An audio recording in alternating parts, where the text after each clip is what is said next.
You are listening to Claret and Blue, an Aston Villa podcast brought to you by Birmingham Live. Hello everybody, welcome to the Aston Villa News Facebook page. We're currently live on Tuesday afternoon. Also potentially welcome back to the Claret and Blue podcast, if this has made a podcast episode. I don't know yet.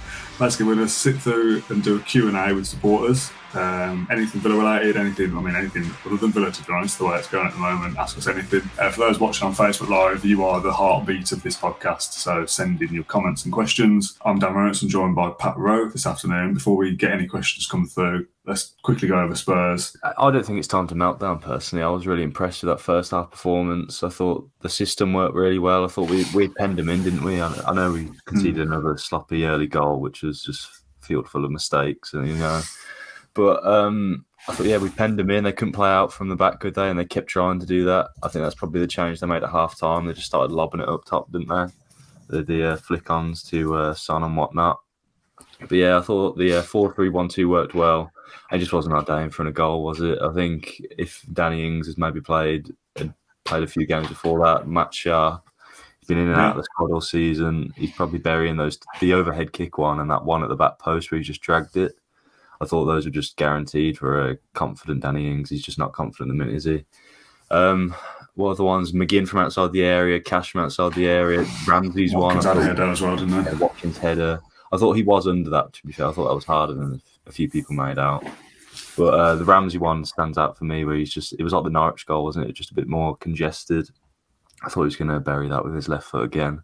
But no, Hugo Lloris, 7 saves, the most he's ever made in a first half. Of course, that happens against Villa. I think he made 8 on the peak, isn't it?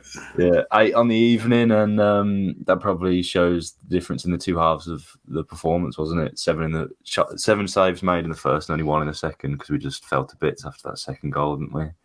Just got punished by a bit of world class finishing, but it's not panicked. It's not time for panic for me. I probably would go with the same system against Leicester as well, and just back the strikers to eventually score, to be honest, because we do have the quality. It just wasn't our day. Yeah, it's easier to kind of laugh and smile about things like Lloris making a saving record against typical Villa, isn't it? To have something like that. I'm not any more, I'm not happy with the fact we've lost 4-0. The comment here from Yvonne. First half performance was great. After the first goal in the 3rd minute, their goalie made some cracking saves. Yeah, it's exactly what we've just been saying. There's a couple of questions, by the way, and we'll kind of see them throughout. Sean says Spurs keeper kept the minute. If it wasn't for him, it could have been game over for Spurs by half time. Yeah, exactly. There was a lot of talk after the game about kind of Gerrard's tactics and not being able to set things up right and all this kind of stuff. But it's a goal in the 3rd minute or whatever it is, and after that, we've absolutely peppered Spurs throughout the first half. If we're 3-1 up at half time, no one's talking about Gerrard's tactics. The setup did work. We played very well. That's probably, I think I put for the description, the podcast after the game that I did with Matt. You can go and watch that if you want to hear more of our thoughts. That's probably the best first half performance of the season. Oh, definitely, yeah. But you go in 1-0 down, and then you lose the second half 3-0, you lose the game 4-0. I kind of said afterwards, can you even take and enjoy any comfort in the fact that we played well? Yeah. You play well but lose 4-0, does it matter? What's your kind of take on that? It's one of those, isn't it? If obviously losing 4-0 at home is unacceptable, that can't happen. But it's whether or not the positives that you can take from the first half kind of outweigh the negatives that you're going to take into account. And I think the negatives were that we got undone by 2 world-class strikers or forwards or a front 3 that's probably amongst the best in the world on their day. Which many teams probably will get undone by a bit of Harry Kane magic and someone running through on goal. So they're not going to be the first, not going to be the last either. But that's why I said the positives for me in the first half probably do outweigh the negatives. And I'd say I'd just go for the same against Leicester. I don't think Leicester have the same quality as Spurs. I don't think they could probably hurt us in the same way Spurs did. I thought the system was really solid. I thought we defended well for the majority of it, but there were just individual errors like people are going to come back to. I know it's one of our topics we're going to talk about, but Konza, the slip against Wolves, that's really unfortunate. And then that mistimed header in the build-up to their lucky first goal. And then, of course, it cannons off the post and in instead of cannoning off the post and going out. Just our luck at the moment. I think we are short of luck. Konza especially, I think his form probably does deserve... he just needs to get out of the firing line a bit, doesn't he? I think Chambers probably should come in. But you don't just lose your quality overnight, where everyone was saying he's the best defender not only for Villa, but defender for England. Like the last team selection for Southgate, there was still like a large proportion of the fan base that was saying, "Oh, why isn't Konsa in there?" But at the time, he wasn't even in the squad. So I don't think you lose that, to be honest. I think he is a top quality defender, but probably just his form now probably needs him to just get out of the firing line a bit, out of the pressure zones. Question to you, and I'll put the same question into the comments and we'll kind of interweave these through. How many changes would you make for Leicester? It'd be Konsa for Chambers. You said you'd play the same two up front. I think a lot of people would say a little bit of rotation there, because I think I said after the game, the strikers haven't done enough, and that's worrying in itself. It's a different level with Keenan Davis scoring 5, I think, for Forest, and Archer 6 or 7 for Preston. But part of me just thinks if Cameron Archer had played the same amount of minutes that Danny Ings has this season, would he have scored more goals than Danny Ings? And part of me feels like yes, because he's only scored 4 or something all season. Like if Cameron Archer played those minutes, would he have managed to squeeze in 4 goals by this point? And then you think, well, that's 30 million worth of striker we've got there who's contributed what a youth player could have done. That's a very easy comparison to make after the fact that we know that Archer's gone on to do well at Preston, and that Ings hasn't done well for us. If you said that at the start of the season, we were all delighted with Danny Ings, but it's just not worked, and that is frustrating, disappointing, whatever word you want to go for. So yeah, changes for Leicester. I know it's miles away, really. I think it's 13 days, which feels like a lifetime. Yeah. What would you do? I'll just go back on the Ings point. If say Ings, we've never signed Ings. This is what I've been thinking about. Is if we went into the summer and signed a player like Ings arrived this summer, everyone would be going, "Oh, the problem's solved. We've got like a finisher now." Yeah. So I think you've got to tie in like the fact that he's had injury problems. He's been in and out of the squad. Villa have had a turbulent year. I think he's got 5 goals, 5 assists. It's not what you want from your £30 million striker, but it's just been a difficult time for everyone, hasn't it? So it's just whether or not Archer would bury the same chances. I feel like every chance that I watch Archer get, he buries, and I'm shocked. It is a different level, though, isn't it? Yeah, it's all relative, isn't it? But I have buried that header against Chelsea with. I can't remember what the halves were, but I find myself saying it's a different level. But once you're in, the 12-yard box or whatever, and you're 1-on-1 with the goalkeeper, surely it doesn't matter what league you're playing in. Yeah, it's natural ability if you can put the ball in the back of the net. So so changes then quickly. Chambers in, says Lee Wellings. 3 changes, says Christopher. Archer and Suarez next season, says Lee. I can't see it personally.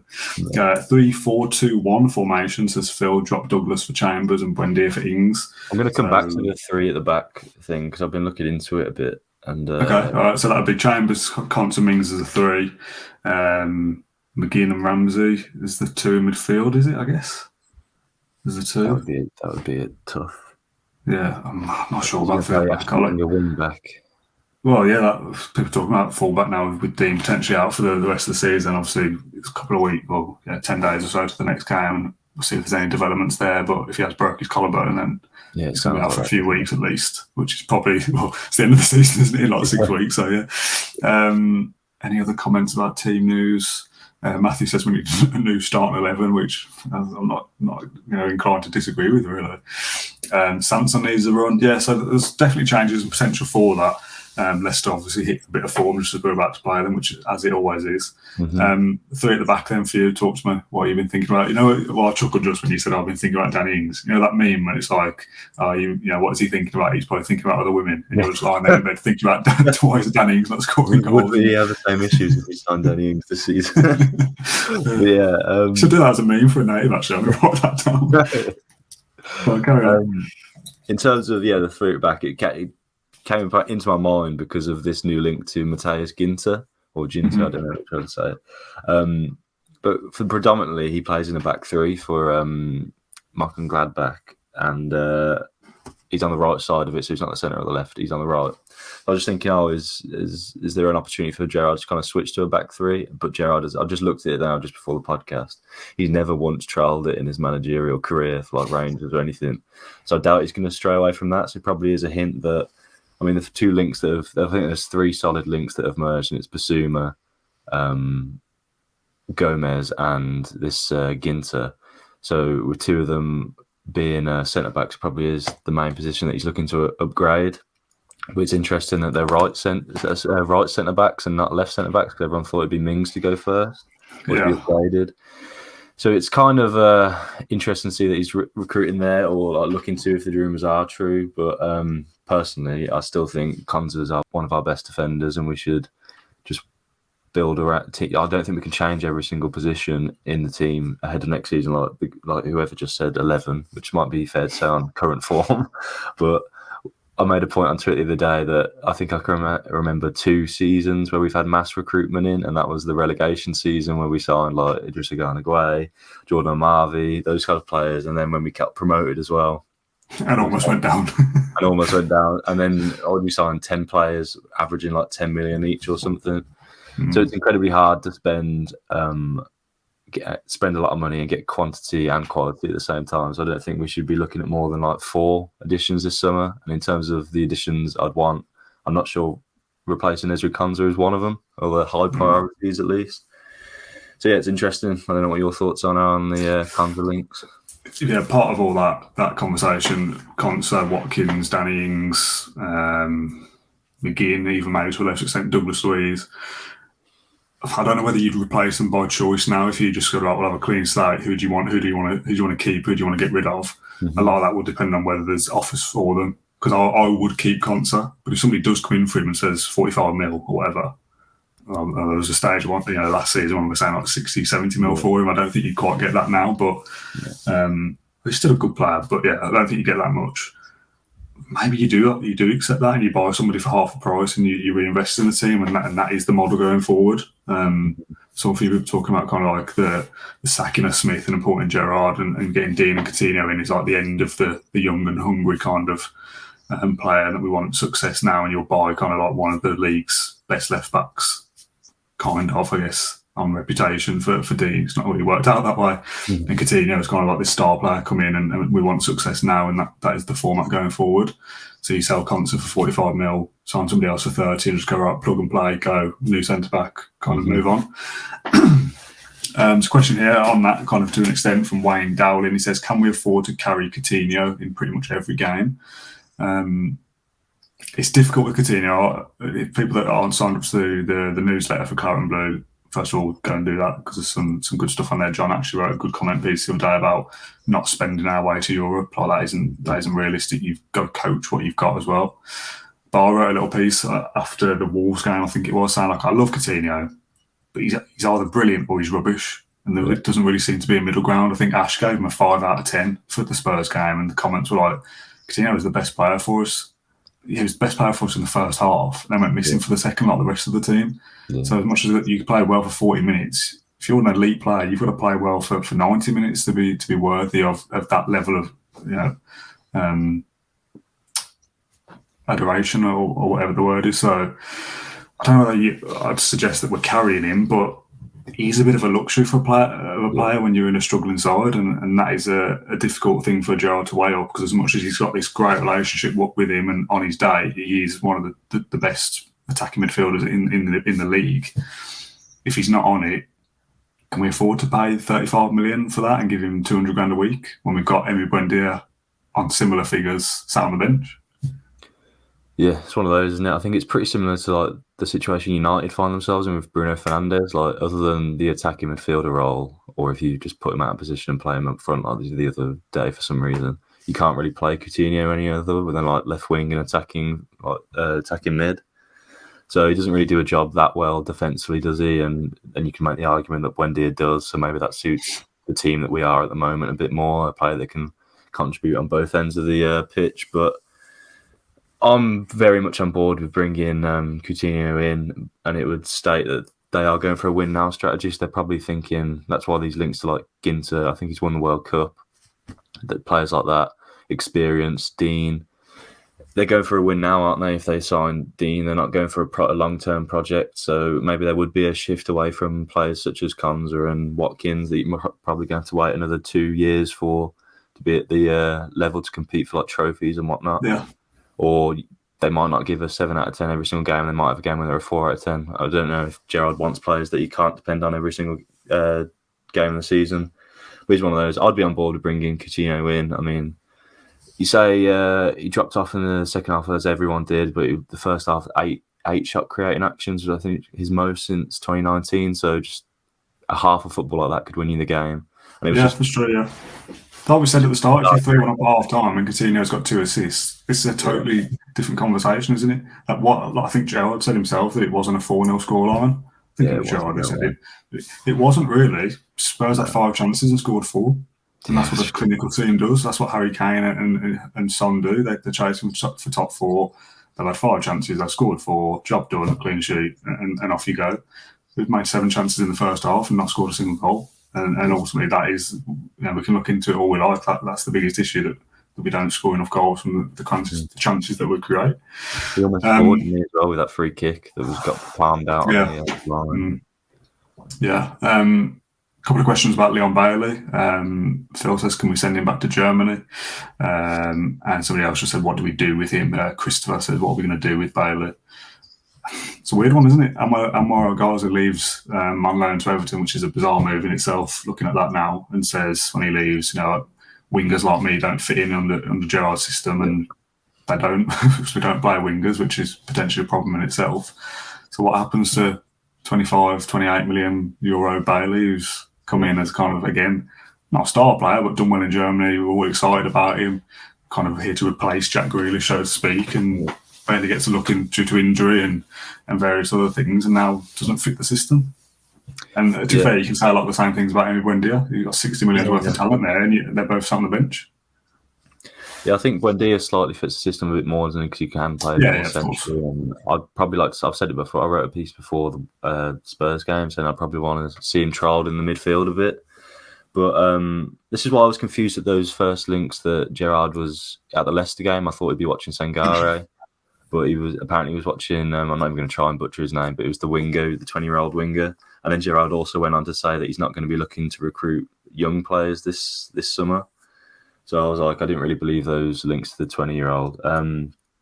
It is difficult to see how Leon Bailey or the PSV winger fit into the system unless Gerrard changes it and plays like a natural winger system, which I don't think he will. I think he'd rather stick with the 2 strikers up top or the number 10 formation he uses. I don't really like using Bailey as a striker either. I didn't think he did much against Wolves. And then I saw people messaging me saying that PSV guy could be as a striker. If Villa want to go and recruit someone that is a striker or they want him to play striker next season, I think we should just go and buy a striker that can score 30 goals and not a makeshift player that can play on the wing and striker. Those links confused me. I haven't really seen a lot from Leon Bailey and been amazed by what I've seen, to be honest. I think there was the first few games we came on against Watford, he whipped that ball in. Obviously, the Everton game, that header, injury. Sorry, I've got to interrupt you there. The fact that, how much was Bailey? I keep saying 25 million. Up to 30 million Leon Bailey comes in with a reputation from Germany. And one of the highlights we're picking out here is a ball he whipped in against Watford at the start of the season. I mean, that says it all, doesn't it? They were both. I think, but the Everton was September, wasn't it? And then since his injuries, I've just not seen anything, to be honest. I think the West Ham substitute appearance was the brightest he's looked. I think he got an assist there for Ramsey, or I can't remember. But other than that, I haven't seen the pace that everyone talks about. I haven't seen the drifting past players. I haven't seen the cutting inside and shooting that much, apart from the odd one each game. I just haven't really been that impressed, to be honest. Gary says it is only Bailey's first season with us. Do we have to give him some kind of benefit of the doubt if he's going to be here next season, which I assume Villa aren't? I mean, people saying about next season we can offload Dan Ings, offload Bailey, Buendia. So we signed these guys for close to 100 million. What is it? 8 months ago or whatever. If we do sell him this season, first of all, that's a glowing indictment that the recruitment wasn't right. So the act should fall on their heads for first of all, saying we signed these guys 8 months ago and we want to get rid of them already. Secondly, how much of that money are we going to get back after poor seasons and injury problems? So if they are all going to be here next season, or Bailey and Buendia certainly will be here next season, I would have thought Ings is slightly more questionable given his age. If they don't fit in, then what is the point? And you've just got to hope that it's that first season settling in period. You kind of said it's been a turbulent year, 2 managers, different formations, injuries, etc. They've got to be better next season, haven't they? That's the plain and simple of it. Yeah, I mean, yeah, we paid a premium for these players, and I doubt anyone would on the form they're in. Maybe Brighton would do like a kind of swap deal. I think I've seen that with Basuma mentioned, but obviously not a straight swap. We still have to pay quite a lot. Actually, maybe not, considering his contract's running out. I'm not sure I'd even want Basuma at the moment, to be honest. Swap deals never happen though, do they? Yeah. When's the last time you saw a swap deal? Yeah. But yeah, I don't think we should be shipping them out because I still think they've all got individual quality, but it's just whether or not they've got the time under Gerrard, who's going to want to win now, and his recruitment would suggest that as well, to kind of have a continued bedding phase into the team. I think out of the three, I think Buendia will definitely be here next season. The other two, I think in order to fund the big summer that everyone's anticipating, there probably is going to have to be some shock exits, and they're probably where you look that it might happen. So, yeah, if I was going to call for one player to go in summer, not call for it, but predict one, probably would be Bailey, just because I don't think he fits into the system at all for Gerrard. Yeah, I would have thought Ings might be the one to go just because of his age. But what's an acceptable? Again, question to the people watching along live as well. What's an acceptable price for Danny Ings? I think you could get 20 for Ings still. Do you think you could get 20? I don't. I think maybe like a team getting promoted that wants some goals or something. Brighton, like I mentioned, they need a striker. I think 15 to 20 you'd probably get for him. I mean, with Keenan Davis, there's rumoured to be 10 million, so surely you get 20 for Danny Ings.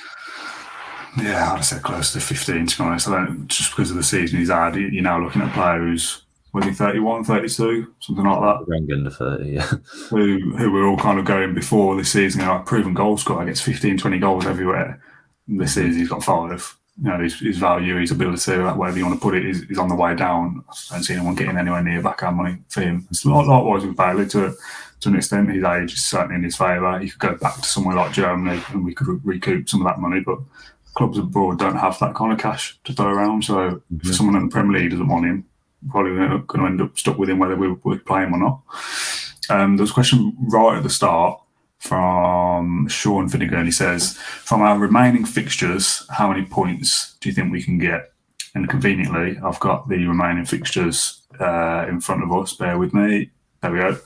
So I'm currently 12th on 36 points. We've got Leicester City away, Norwich City at home, Burnley away, Liverpool at home, Crystal Palace at home, Burnley at home, and Manchester City away. So 7 games left to play, 21 points available, so we can finish on a maximum of 57, which I very much doubt we will, but it would be an improvement on last year, so that'd be nice. So, Pat, when you look at those games, how many points do you think we might end up with there? And actually, I'll ask you this as a kind of a twofold question. Again, same to the comments. What would you be happy with? And what do you realistically think we'll get? Well, I'd be happy with finish on 57. I feel like that's what we need to just put the demons away in this team for now. And if we won the last 7 games in a row, that would be some end to the season, given Liverpool and Man City are in there. Yeah, exactly. I think we'll beat Leicester. I think Burnley will cause us problems. I think from the fixtures out, I think I just added up. I think about 8 points. Beating Leicester, beating Norwich, drawing against Palace, and then drawing one of the games against Burnley, but I think they'll beat us when we go to Turf Moor, and then losing to Man City. I'd love it for us to decide the title on the last game of the season. Like Coutinho and Gerrard giving Liverpool the title, taking it away from Grealish and Man City. I'd take that all day long. But yeah, I think Burnley are probably the only other team that we're going to play that have something to play for. I think Norwich are basically down, aren't they, despite the win the other day. I don't like playing Burnley ever, to be honest. From memory, since we've been promoted, it's always been frustrating. Goals disallowed. That comeback from Chris Wood last season, when it's probably our best side for years, and they beat us 3-2, didn't they? Did we draw as well at home last season? It was 2-2. 2-2, yeah, something like that. We just couldn't beat them. It annoys me. This is what I said the other day, that I'd rather Everton stay up than Burnley, because I just hate playing Burnley. I feel like they always frustrate us. I feel like I get excited for the Everton game, one of the oldest fixtures in football, and I feel like we beat them quite frequently as well. Really from recent history since getting promoted. And but yeah, I'd want Burnley to get relegated, but I think that they're the only other team that have got something to play for, so I think that'll give us problems. from a footballing point of view, I'd like Burnley to go down just because Sean Dyche's boring. Don't really like it. Not my cup of tea. But from like a weird sense, I quite like the thought of everything going down. From a curiosity point of view, like similar to Villa's relegation, that they just kept falling. Not to the extent of 17 points in the season, but they're one of these clubs that have never been relegated, like Villa were up until 2016. So for them to lose that record as well gives me some kind of weird satisfaction. Which probably says more about me than anything. Ryan says 6 points if we're lucky, and we need 6 to be safe, and we'll come back to that in a second. Sophie says 12, Christopher 9, tops. Des, I think 10 points. David says 3 points off Burnley, 3 points off Burnley, 3 off Norwich, draw Palace, lose the rest, so 7. Anybody else? Sean, it would be great if we won them all, but I think we'll get 10 points. Not wrong. 3 against Leicester, 4 from the 2 Burnley games, and a win versus Norwich, which I think that's probably most likely. It was a 0-0 at Villa Park with 24 chances, not 2-2. I don't know where I got that from. Steve says should be 13 points, but 24 chances, no goal. What is that about? I know, yeah. Yeah, I'm out of the league. Let's just flash it up again quickly, so I'll give my thoughts. Leicester, I think, will be a draw because it's away. Norwich at home is a massive banana skin with it being Dean Smith, and I think they are down, but I don't know who their next game is that they play this weekend, but let's say they win again before we play them. That might be a little bit riding on that, but I still think we'll beat them. So that's 4 points. Burnley away, like you, want to say defeat. Liverpool, blatantly going to lose out. So that's still 4 points. Crystal Palace at home, I fancy us to beat anyone at home just because you're at home. It's going to be one of the last home games of the season. So that's 7. Again, Burnley at home, rearranged to a Thursday night. I think that will be the last home game of the season. So I want to be entertained and given a performance there as best you can against a Burnley side at the bottom of the league. So that's 10 points, I think, for me as well. And then lose on the last day, I think, is probably most likely. So 10 points is probably what I expect. I'd be quite happy with 10 points. Finished on 46 when we had 55 last year. Is a backward step, but I mean, you could potentially finish higher than 11th on 46 points. So, in some ways, it would be a better season. So, 9 points says Matt. Norwich are fighting for their lives, says Jay. No easy games. Agreed. Steve says 19 points. We win the league for Liverpool by beating Man City on the last day. That is the ideal situation. Yeah, I mean, the ideal situation is winning all 7. Pat. I don't really care who wins the league. Who do you think will win the league, by the way? Let's just veer away from this. I do think Liverpool win the league. I don't know why. I just feel like Man City are more likely to slip up currently. I know I think they got quite unlucky with that offside with Sterling, but and I just like the way Liverpool play a bit more as well. And of course, there's the elephant in the room that I don't want to give Jack Grealish a guard of honour on the last game of the season. Yeah, he'll be on the bench anyway, so don't worry about it. There we go. Who would you get rid of in the summer, says Gary. And there was a follow-up question. Somebody said, who do you think is the deadwood? Oh, Sean, 5 or 6 pieces of deadwood need to go. So kind of a 2-part question. Who do you think will go and who do you class as the deadwood? David says 15 million for Ings, 10 million for Davis, 5 million for Wesley. Forgot about Wesley. Absolutely forgot about Wesley. I forgot about Wesley as well. Yeah, that'd be 30 million in. And then you've got people like El Ghazi, Sanson potentially, Trezeguet. Traore. I think Traore as well. Then you've got one of the big hitters like Bailey, somebody like that. And then you've also got the opportunity of Matt Target, another Gilbert. And then you've got the potential of an unexpected sale, let's say, somebody like Ezri Konsa or Douglas Luiz, somebody like that, Ollie Watkins. So how many do you think we'll have a big season, a big summer of turnaround? Do you think there will be a lot go? Because part of the conversation is who's going to buy them? Who's going to buy them? I think there will be teams that want to take them on board. Obviously, Forest are really keen on Davis. I think Trezeguet is doing all right in Turkey. There'll be teams for Traore, maybe back in France or something. I think I read that Newcastle might be after Aaron Hickey as well, which would probably be one of the signings for me because I don't think we can have Ashley Young as our backup. Maybe as a backup to the backup and like get your coaching badges there because you're 37 next season. But playing again, the amount of games he's played this season probably too much for a 36-year-old. Yeah, because he's in the form of his life or fitness of his life. But still, if you want to push on, you need a reliable backup that can come on and produce the same as your starting fullback. To be honest, Who are the other ones? I think there was even rumours that Villa might sell Archer, which I can't see happening, but it would be a big money offer. It'd be a big money offer that Villa would accept, but that no one's going to pay 25 million for Archer, and you'd be looking at least in the Championship. Yeah, you'd be looking at least wanting a figure like that for a player of his age and what he's done so far. There's no chance Archer leaves. Absolutely no chance. He might get another loan, but they won't sell him. Gilbert's doing really well in France, isn't he? I don't know how many years are left on his contract, but I think you could get a decent fee for them just because he's obviously not got a future. I'd like to see Kane Kessler get a go next season as the backup, or if MK Dons get promoted, maybe gets another loan in the Championship or something.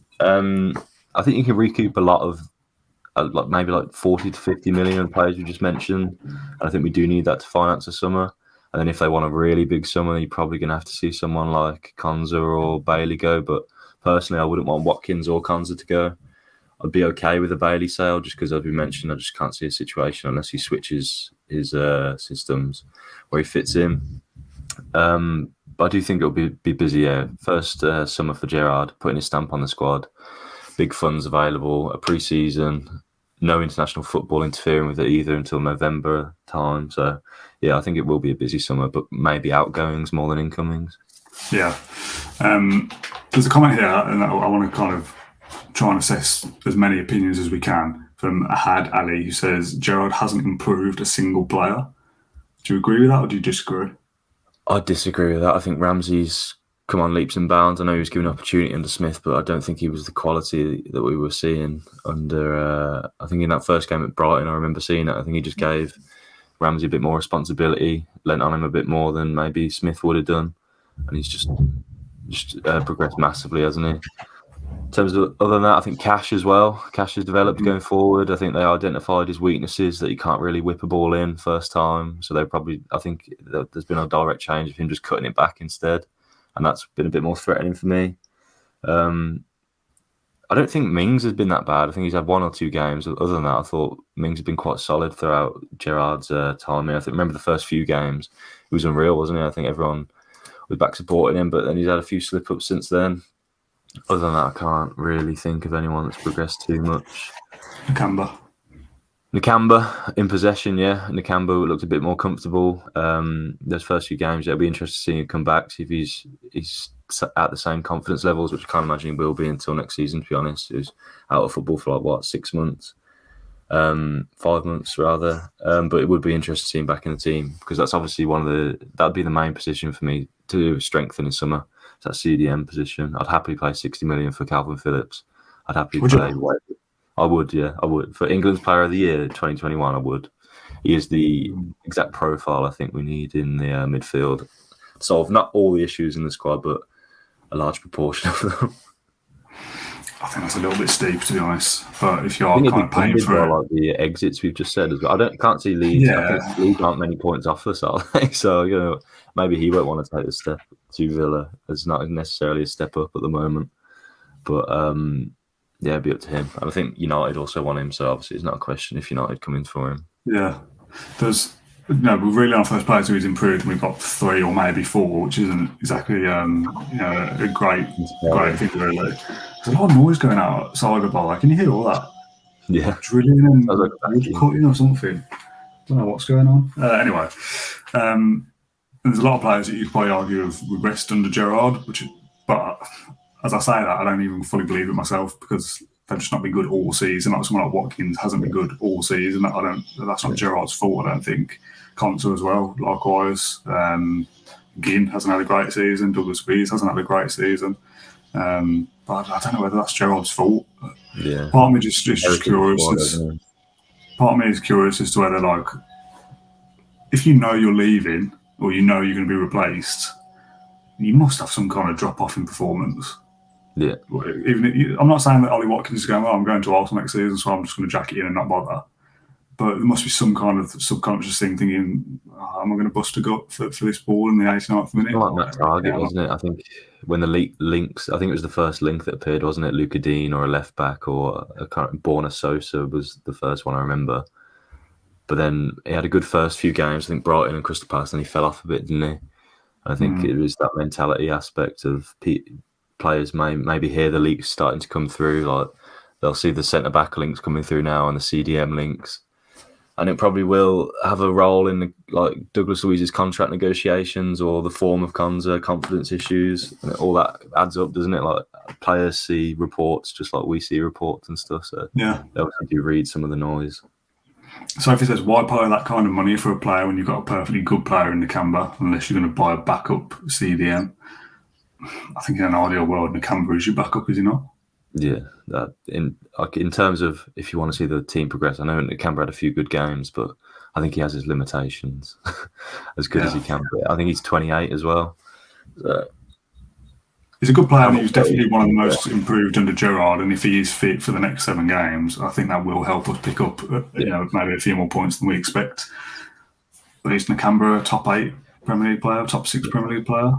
I mean, we don't know to a certain extent because he's only had that small sample size of good games. Before that, though, before Gerrard, I think most people would have said, "Oh, Nakamba's doesn't really do it for me," and he's not. If you compare him to somebody like Phillips, yeah. I don't think he's a player that could play the way Gerrard wants to in the future. So, like the games that he played well in from memory, I think we had about 30% possession.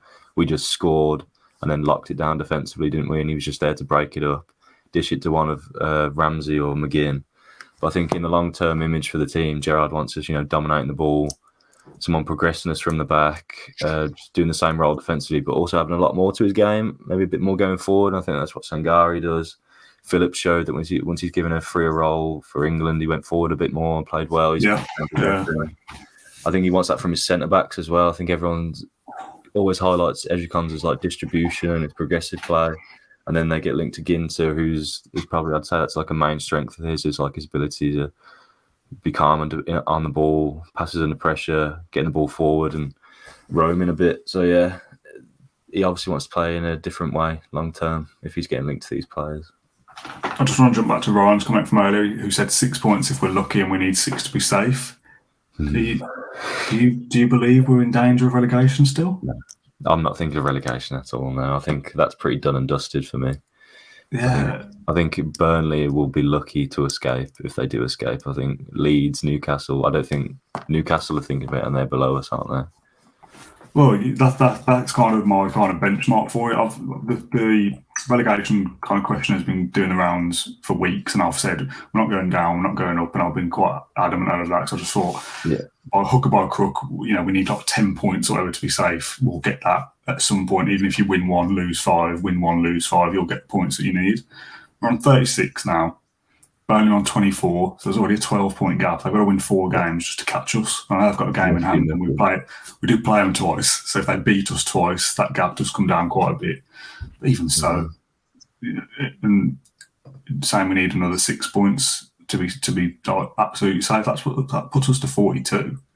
It'd be a catastrophic end to the season, for us to get relegated. And you'll see, Newcastle, maybe 2 games ago, kind of not celebrating that they're definitely up, but kind of have that feeling of oh, look at Eddie Howe, look what he's done, what a great job. They're definitely going to be safe now.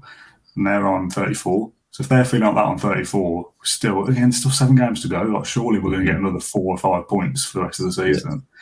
Relegation, I know everyone's opinion, you're allowed to, you're entitled to think what you want, and it's easy for me to sit here and kind of go, oh, look at you, you're wrong. But other people can jump in as well if they disagree. I'm happy to get that maybe 40, but maybe not too much more than that for the rest of the season. I think Burnley on 24, you'll probably look at the end of the season and go, oh, you'd have been safe on 29 this year. Are Burnley going to get another 5 points? Probably not.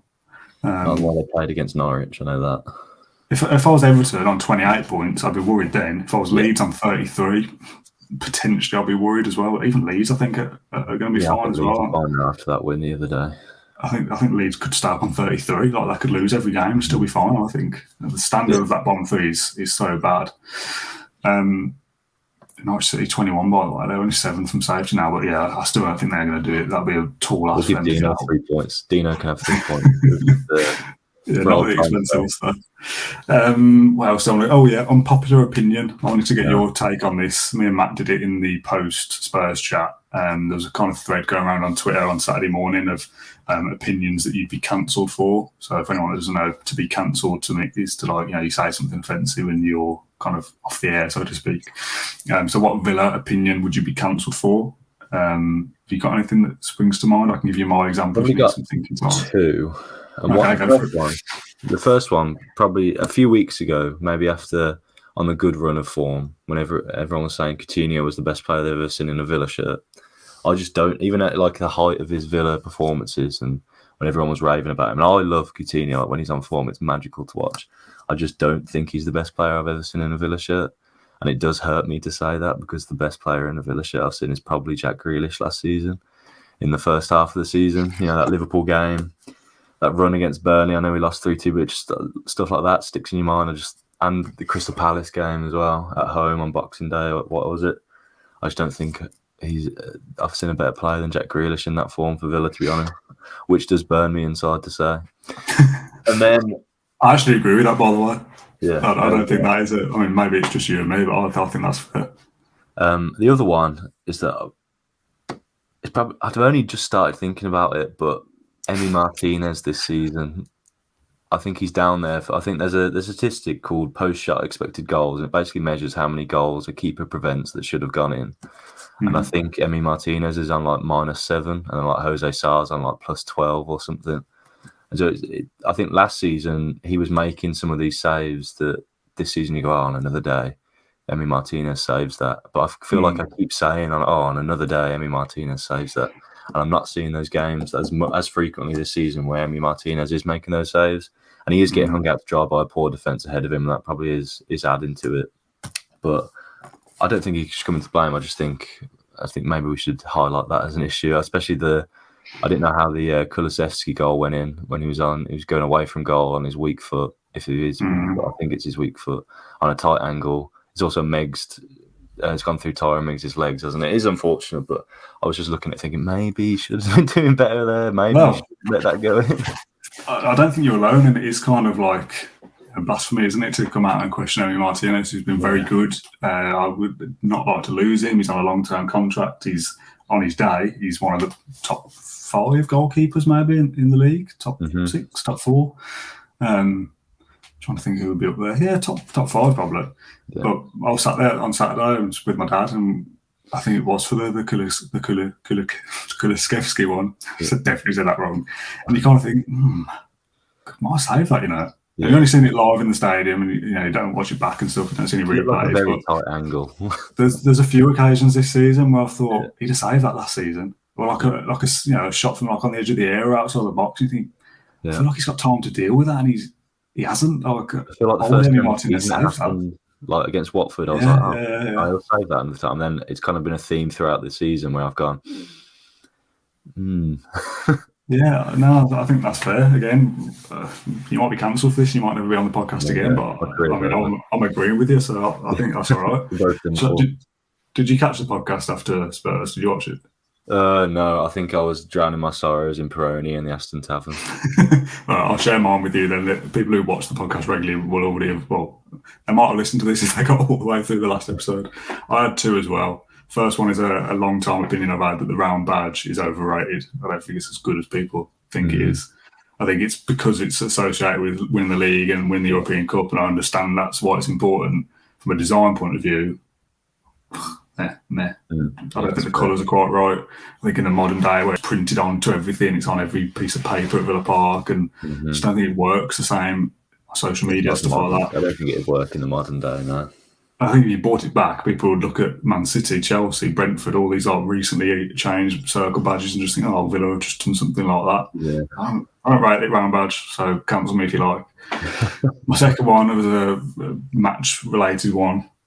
Is if you were only going to end up selling one centre-back, like let's say if you were told you've got to sell one of these 2, I think they would choose to sell Konsa over Mings. I think there's not much between them, because I'm not saying Mings has had a brilliant season because he hasn't, but I think Mings has been the better performer out of the 2. And that might be a bit of recency bias for Konsa, but I think he's your captain, he's the England international. We could probably get more money for Konsa. So Conte might be a better footballer and harder to replace, but if we can only sell one, we'll sell him over Mings. That's like how I would think of it. I think that's probably a more unpopular opinion because Mings is easy to hate on. Disagree with that one. I think there's a fair point because obviously if Mings had 2 red cards this season, slipped against Wolves and had a header against Tottenham, he probably would be getting dragged through the mud, wouldn't he? But I think if you were going to sell one, I think you could still get quite a high value for Mings. England international, Villa captain. I think there's a premium he gets that. But I'd be really disappointed if we sold Conte this season, and I just wouldn't want to see him go. To be honest, I think he'd go and thrive somewhere else. It'd be one of those things. Yeah, I wouldn't be surprised. I mean, I'd be disappointed, but I also wouldn't be that surprised. Yeah, I mean, if he's not basing that off anything, I don't know anything. It's just an inkling that he might be seen as the more valuable asset to gain money for a summer rebuild. Whereas you might get 15 million for Mings, maybe. Yeah. You can get 40 for Conte. 20, yeah, maybe. Okay, fair enough. I wanted to go over 2 more things quickly, and this is dragging on longer than I thought, but it's thanks to a load of comments that we've had. The final thing I wanted to mention is the Peter With podcast, and this isn't an old one I want to plug. This is a new one that will be out this Thursday on this very Facebook page. So like this page, follow it, that kind of thing, to see that post first. I think it'll be coming around Thursday lunchtime. And for those that are watching or listening to this on the Claret Blue podcast, you can sign up to our email newsletter and get it tomorrow, so Wednesday, the 13th of April, and then it'll be on kind of general release, let's call it, on YouTube itself on Thursday afternoon as well. So if you're impatient, you can get it on Wednesday. If you're happy to wait around, you can get it Thursday. And I want to run a quick trailer for it, so here's what you can get yourself into if you sign up to the newsletter. I'm just missing one piece of the jigsaw, he said, and that's you. He said, if I get a centre forward of your calibre, he said, we'll win the league. You're a nice guy and you're pleasant and you're this and you're that. He said, but I look at you in the football field. He said, it's just a different animal, a different beast. And I said, yeah, it is. I said, because it's called crossing the white line. So he said, what do you mean? I said, when I cross that white line to get on that football field, don't stand in my way. What have you got to tell me about centre-halves? And I said, it's very simple. Whatever the centre-half is, I ain't. That's how you score goals. And of course, that's when Ron made the famous, to Tony Gubbin, made the famous statement, do you want to bet against us? How did you respond to that statement from him? I know I responded to it. I responded to saying, that's what I would have said. Whatever you do, don't bet against us, because we'll come bouncing straight back and we'll bite you. Once he's got free, I knew. And I'm looking at Augenthaler, and Augenthaler, as I've gone forward, has gone to the near post. I know where the goalkeeper's got to cover. He's got to cover to the near post. So once the ball is past Augenthaler and it's past the centre half, I'm now in the middle of the goal. 1,000 things are going through my head, but the most important thing that's going through my head, all the practice you've done of these opportunities, make good contact with the ball. I mean, this summer already, Peter With saying make good contact with the ball, and he shinned it into the back of the net. It does say, like, actually, if you watch it, it does take a divot, it doesn't come off the shin, you don't get that kind of contact with your shin. He also says that when he does like after dinner speeches and stuff, he says it's a 30-yard screamer is how he tells people it went in now, because it doesn't matter now. So if you want to go and watch that, it's available tomorrow on the newsletter, which will go straight into your email inbox if you sign up to the link. I'll put it in the comments in a second. And it'll be in the YouTube description as well. Patrick, thank you very much for your time. Thank you very much. Daniel, thank you very much. You call me Daniel quite a lot on text and stuff, so I thought I'd drop that in for you instead. Thanks everyone for watching, and we'll catch you again soon. Thank you for listening to Claret and Blue, an Aston Villa podcast. If you enjoyed today's episode, then please do let us know. We love hearing your feedback. We'll be back soon with another episode, but until then, up the Villa.